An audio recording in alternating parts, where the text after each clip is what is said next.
청자 여러분, 이 시간, 지난 시간에 이어서 7번째로 믿음은 기적을 낳는다, 이 말씀을 전하려고 합니다. 오늘도 역시 마가복음 5장 25절로 34절 말씀을 제가 봉독해 드리고 말씀을 이어갈 겁니다. 자, 믿음의 중심이 바로 선 그녀, 12해를 고통당했던 그녀, 혈루증으로 이렇게 믿음의 중심이 바로 선 그녀에게 예수님은 본문 마가복음 5장 34절에서 예수께서 가라사대 따라 네 믿음이 너를 구원하였으니 평안히 가라.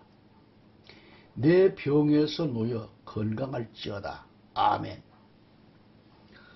이 말씀 한 절만 봐도 얼마나 여러분 큰 은혜입니까? 예수께서 말씀하시기를 따라 네 믿음이 너를 구원했다. 너의 가진 그 믿음이 너를 구원했다. 평안히 가거라. 내 병에서 놓여 건강할지어다 라고 했습니다. 아멘. 예수님께서 이렇게 말씀하시자 즉시 그는 믿음으로 구원을 받았고 믿음으로 살았습니다. 평안을 맛보았습니다. 건강의 복을 누리게 되었습니다. 이제는 지옥처럼 여겨졌던 세상도 천국으로 바뀌었습니다. 그러므로 우리도 이 여인과 같이 예수 그리스도께 피끈하고자 하는 그런 믿음이 불타야 된다. 소망이 불타야 돼. 생명의 위협이 촉각에 달려있는 환자가 급히 병원을 찾아가듯이 우리는 주님을 핍근해야 합니다. 핍근이란 절실하게 가까이 다가서라 그런 얘기입니다. 주님을 아주 가까이 해야 합니다. 그래야 수술받습니다. 예수 그들을 영접한 큰 믿음이 축복인 것을 믿는 거지요. 아멘. 옛날에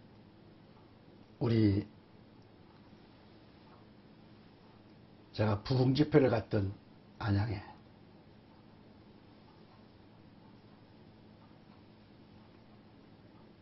집사님 한 분이 그렇게 정말 전적인 의지를 가지고 하나님 앞에 매달려 기도했던 분을 내가 봤습니다.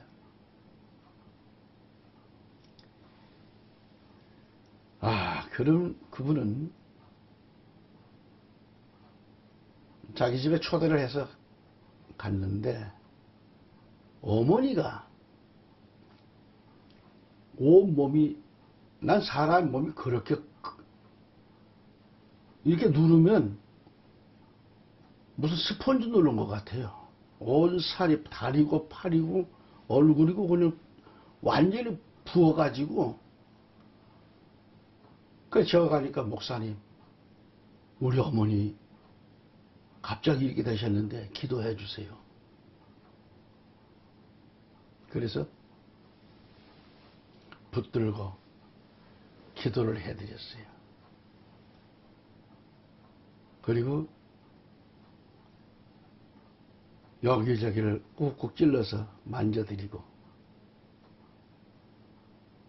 손가락을 여기저기 짚어서 혀를 짚어서 꾹꾹 눌러드렸어요. 제가 좀 침수를 하는 사람이었거든요.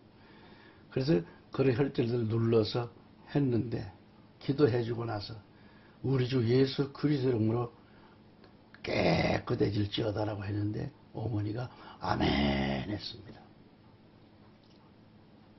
그 유집사 내외도 아멘에게 받았습니다.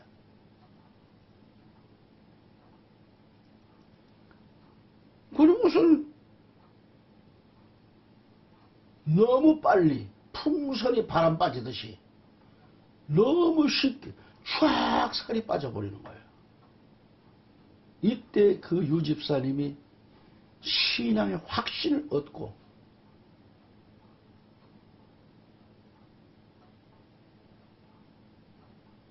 제가 기도원에 올라가서 집회할 때마다 따라다녀서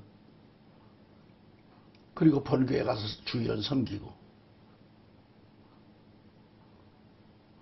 그분의 직장은 또 안양인데 무슨 방직 공장인가 그래요. 거기 가서 일하신대. 후에는 그토록 산기들을 따라다녀서 불 받고 나니까 막 한겨울에도 이 우퉁을 저고리를 걸치지 않고 다 벗어 끼고 막 뜨거워서 기도하는 겁니다. 저와 같이 기도하면서 따라다녔던 분들이 가운데는 지금 신갈에서, 수원에서, 여기저기, 우리 유집사님은 신학대학을 가 목사가 되어가지고 지금은 저 경상도, 상주에 그 기도원을 하나 지어가지고 기도원 원장을 하고 있어요.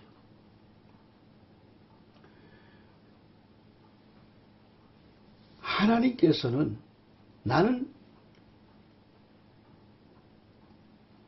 원래 연예인 생활로서 저 포지션이 기타맨이에요. 그리고 전국 CO 단체, CO를 다니면 옛날에 60, 70년도 CO가 많잖아요. 카페 무대에서, 극장에서 기타를 치면 수많은 관중들이 몰려왔고, 가수가 우연하게 그날 늦어서 펑크 날 때가 있어요. 그러면 이상하게 제 차례가 돌아와요. 그럼 기타를 내려놓고 다른 사람이 기타를 치고 제가 극장 앞에 나가가지고 세상 노래죠. 그 당시에는 그 당시에 박수를 제일 많이 받은 게 미아리 눈물고개 대사까지 해가면서 하면 막 여기저기서 울어요. 이제 그런 때가 있었습니다.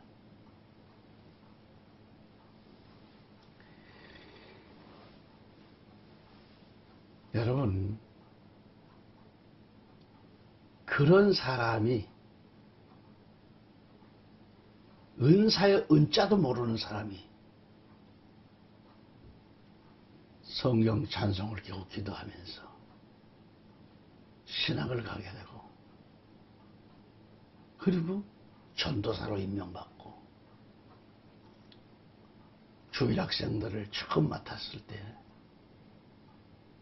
난생 처음 목회자라는 꿈도 못 꿔본 사람이 갑자기 신학을 가서 전도사가 되고 교회에서 임명받고 주일학교를 맡았어요. 주일학교를 맡았는데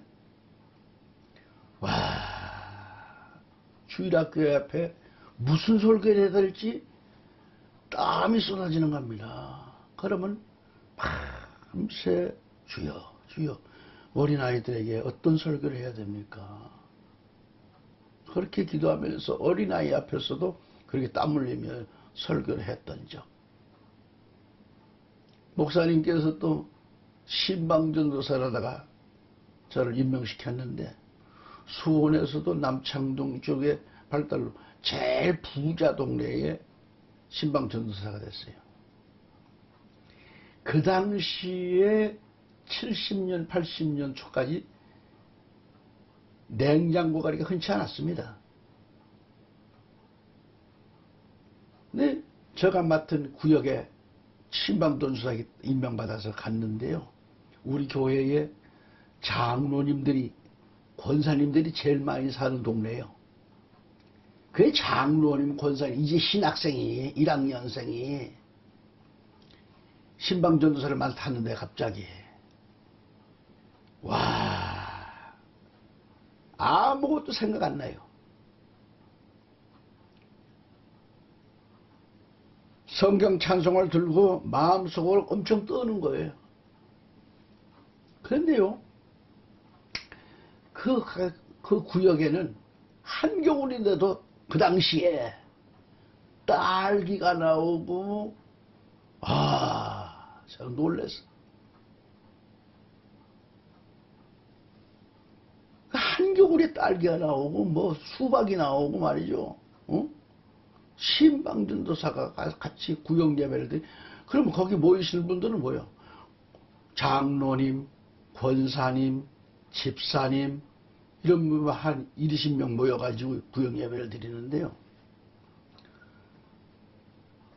풋내기인 나를, 우리 장로님, 권사님들이 풋내기인 나를 제일 아랫목에 방석을 깔아 글로 저를 앉게 하고 예배상을 여기다 놓고 앞이 깜깜한 거죠. 뭐를 해야 될지 모르죠. 그 당시 무슨 구역 예배 공과가 있나요? 없어요. 말씀 펼쳐들고 설교해야 돼요, 지금. 깜깜한 거죠,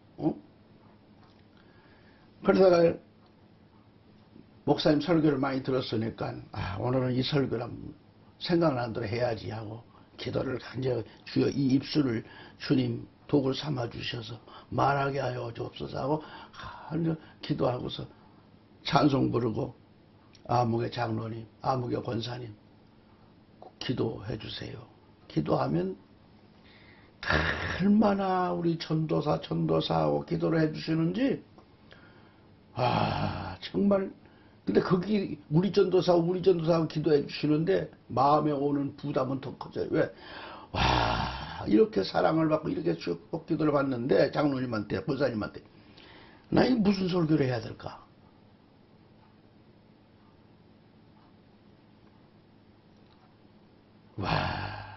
정말 앞이 깜깜한 거예요. 저 기도가 끝나서 목사님 말씀 전해 주십니다. 그러면 성경 말씀을 펼쳐놓고는 읽어야 되겠는데, 전혀 자신이 안 생겼죠. 떠는 게, 왜? 장로님이야. 장로님들이 몇 분이다가 권사님들이 앉아있죠.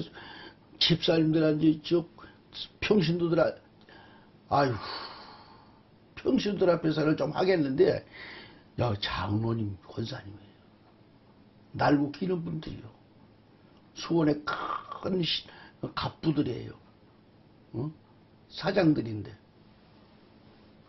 본 말씀 한 절을 읽어놓고는 무슨 설교했는지도 난 몰라요, 그냥. 오로지 그냥 내가 무슨 말을 하고 무슨 설교를 했는지 몰라도 나중에 예수 그리스도 이름으로 기도드립니다도 잊어버려요. 딸 떨고 앉아서 다 설교를 한 10분, 20분 한 것 같아요. 오로지 예수님 하다가 끝났어요. 그랬더니, 그럴 때마다, 우리 전도사 행편없구나. 이렇게 눈치를 주는 사람이 한 사람도 없고, 장로님서부터 권사님들이 지금, 전사님, 큰 주의 종이 되십니다. 오늘 말씀이 너무 좋았습니다. 몸둘 바를 모르죠. 엉터리같이 했어도 그렇게 격려를 해주시는 거예요. 그것도 설교라고 했으면 그 다음날 교회 못 나가지요. 그래서 신방을 하고 교회 가서 더 보고하고 그러면서 기도 생활을 더 깊이 들어가는 거죠.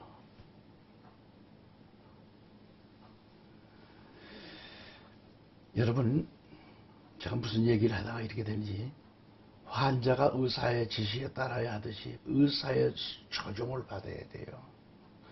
목회자는 설교를 할 때, 전도사를 할지라도 성령의 조종을 받아야 돼요. 하나님의 인도를 받아야 돼요. 그래서 늘 신방을 가면 지난번 또 만났던 우리 장로님, 권사님들, 집사님 만나면 지난번에 그렇게 엉터리로 한 것 같은데도 격려해 주시니까 힘이 나는 거죠. 조금은 자신감이 붙는 것 같기도 하고, 그러면 또 고맙고 감사해서 더 공부하게 되죠. 더 기도하게 되죠. 그래서 그 다음 주가 또 구역 예배 드리면 또 역시 무슨 설교를 했는지 몰라도 전사님 오늘 참 말씀 좋았습니다. 뭐 갈수록 더 나아지네 소리는 안 해요. 그런 소리 하면 또 내가 더 민망하잖아요. 이건 주여 감사합니다. 그렇게 하면서 구역을 맡았던 일이 지금 생각납니다. 그때가 70년도 얘기입니다. 기도 없이는 안 됩니다. 그래서 우리 환자들이 목사님을 만나든지 치료받기를 갈망하시는 분들은 매어 달리고 피끈히 해야 돼요. 이와 같이 자신의 믿음 생활이 적극적이어야 된다 그런 얘기고요. 이것이 곧 뭐예요? 복받는 믿음입니다. 영적 대수술 받은 자의 삶이고 또 예배자의 바른 자세죠. 아멘.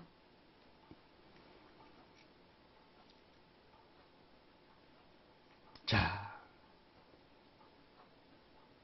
지금까지 우리는 자신을 수술하고 치료받기 위해서 어떻게 해야 한다고 했는가?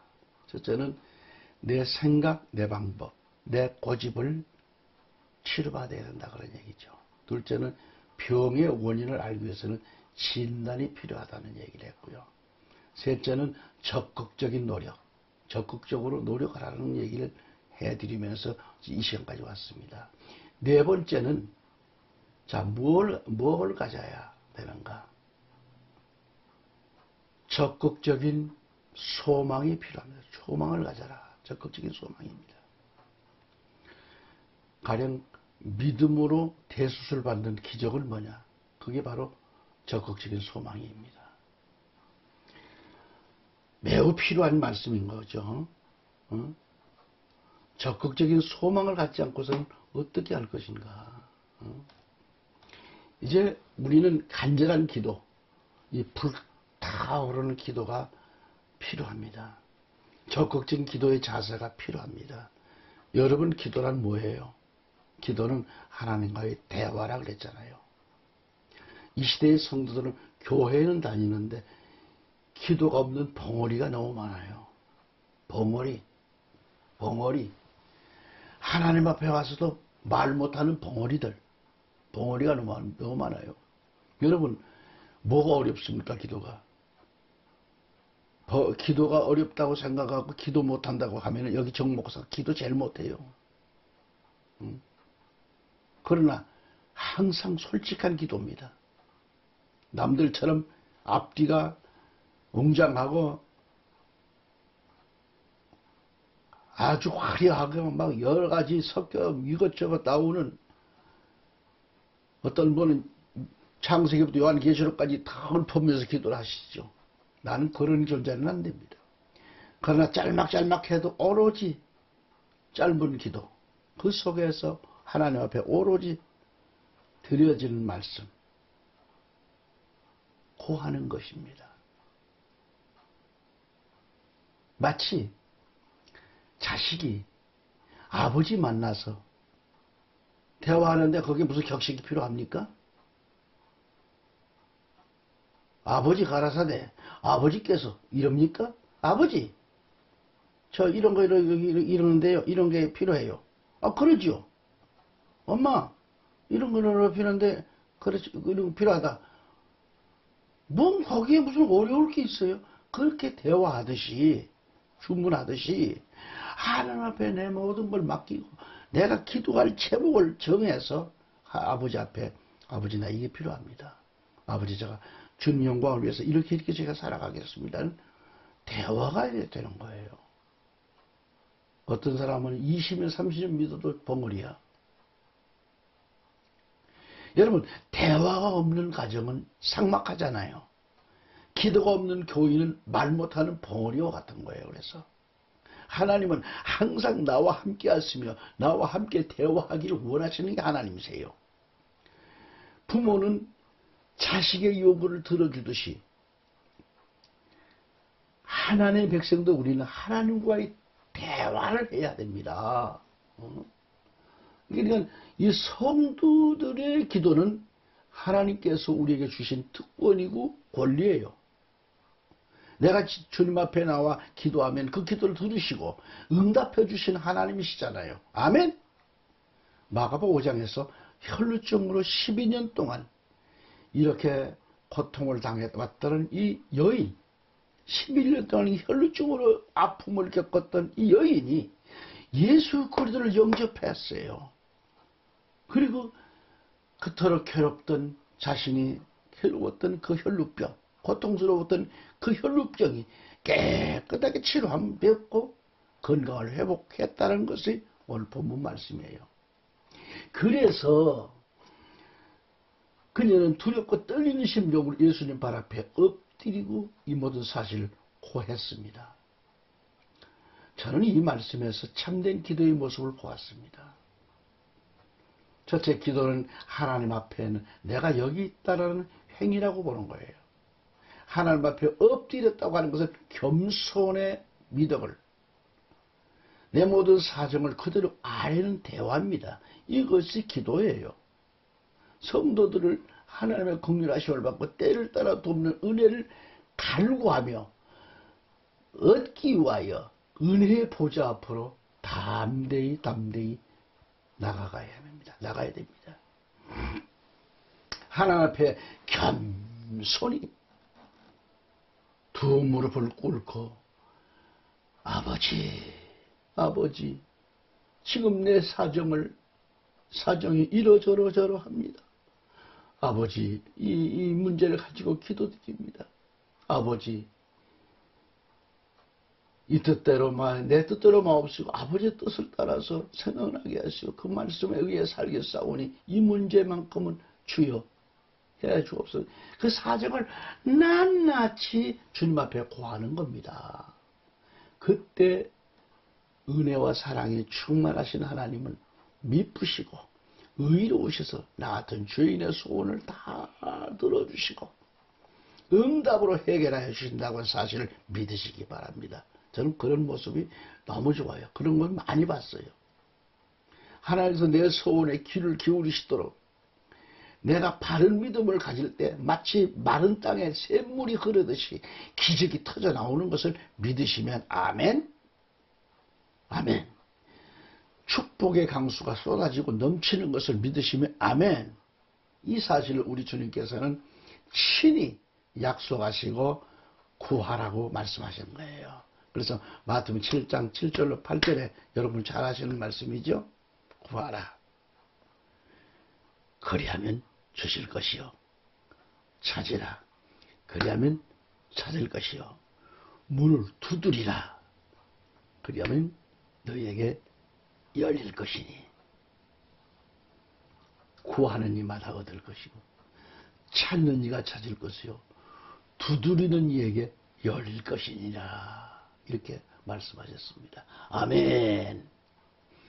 요한복음 14장 14절 기억하시죠? 내 이름으로 무엇이든지 내가 구하면 내가 아버지가 시행하리라. 내가 해결해 주마 이 말이죠. 야고보서 5장 14, 15절에 너희 중에 병든 자가 있으면 저는 교회의 장로들을 청할 것이요. 그들은 주의 이름으로 기름을 바르며 위하여 기도할지니라. 믿음의 기도는 병든 자를 구원하리니 주께서 저를 일으키시리라. 이렇게 말씀하셨어요. 아멘. 우리가 하나님 앞에 나와 기도할 수 있다고 하는 것은 여러분 이건 놀라운 은혜가 아닐 수 없습니다. 은혜입니다. 오직 여러분 하나님의 인애와 하나님의 진실을 믿고 하나님의 약속을 믿기 때문에 그래요. 하나님은 구하는 자들에게 좋은 것들을 아끼지 아니하시는 전능하신 하나님인 것을 보여주고 계세요. 그러므로 우리는 믿고 기도하시되 이제는 될 줄 믿고 하는 겁니다. 될 줄 믿고 그리고 확신을 가지고 하는 겁니다. 그리고 내 모든 사정을 낱낱이 하나님께 아뢰는 겁니다. 그래서 베드로전서 3장 12절에 뭐라고 말씀했지요? 주님은 우리의 모든 간구에 귀를 기울이신다. 이렇게 말씀하셨어요. 아멘. 그러니까 하나님의 뜻대로 무엇이든지 구하는 것은 받은 줄로 믿는 것이 곧 응답이 이루어지는 거예요. 우리는 하나님이 우리에게 주신 이 계명을 지키되 하나님이 기뻐하실 수 있는 행위가 절대 필요하다는 얘기죠. 오직 주 안에서 기도로 시작해가지고 예수 그리스도의 이름으로 그 기도가 맞춰져야 하는 거예요. 아멘. 할렐루야. 응? 제가 복음성가에 뭐 이런 찬송 있잖아요. 이제 내가 살아도 이제 내가 살아도 주 위에 살고 이제 내가 주 위에 살니 주 위에 사는 것 응? 응? 그러므로 나는 응? 오로지 주님께 영광 돌리는 이 삶이 말이죠. 사나 죽으나 말이죠. 다섯 번째로 생각할 것은 뭘까? 기적은 뭘까? 치료자가 되신 주님을 만나라 이거예요. 치료자 되신 주님을 만나라. 여러분 믿음으로 여러분 좀 영적인 거 육적인 건 수술밖에 원하십니까? 대의사가 되신 치료자 예수님을 만나십시오. 우리는 예수님의 신유를 믿어야 돼요. 육신적으로도 중환자고 영적으로도 중환자는 치료자 되신 예수님을 만나야 됩니다. 만나서 자기 자신의 모든 것, 왜 병이 걸렸는지, 왜 이 모양으로 살았는가를 다 낱낱이 고하고 아버지 잘못했습니다. 그리고 회개하고 만나야 돼요. 온갖 죄악으로 중독되어 버린 인생이라면 남을 속이고 교회와 주의 사자님의 가슴을 아프게 했던 내 인생이라면 말이죠. 어떻게 이걸 회개하고 치료자 되시는 예수 그리스도를 만나야 되는 거라 그런 얘기죠. 여러분 나 같은 죄인을 온갖 죄악으로 중독되어 버린 나를 불쌍히 여기셔서 구원해 주셨는데 남의 가슴에 못질을 하고 주의 종의 가슴에 못질을 하라고 구원해 주신 것은 아니잖아요. 만일 그랬다라고 하면 예수 그리스도는 십자가상에서 피 흘려 돌아가시기까지 나를 사랑하지 않았을 겁니다. 우리 예수님은 내가 온갖 죄로 더러워졌을 때 울고 계실 것입니다. 내가 너를 불러서 집사로 세워놓았지 않느냐. 응? 나를 왜 일은 하지 않고 내가 원치 아니한 형편없는 일만 하고 있는 거 아니냐 하실 것은 뻔하지요. 여러분 교회에서 중환자가 누구인가? 주님의 사랑을 깨닫지 못한 자가 중환자고 진리를 거슬리는 자들이 중환자 아닙니까?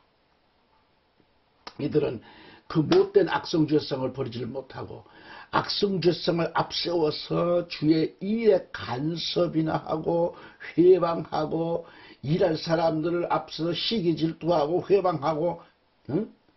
주님의 사랑으로 일할 줄 모르는 거예요. 그래서 여러분 잘 익은 과일은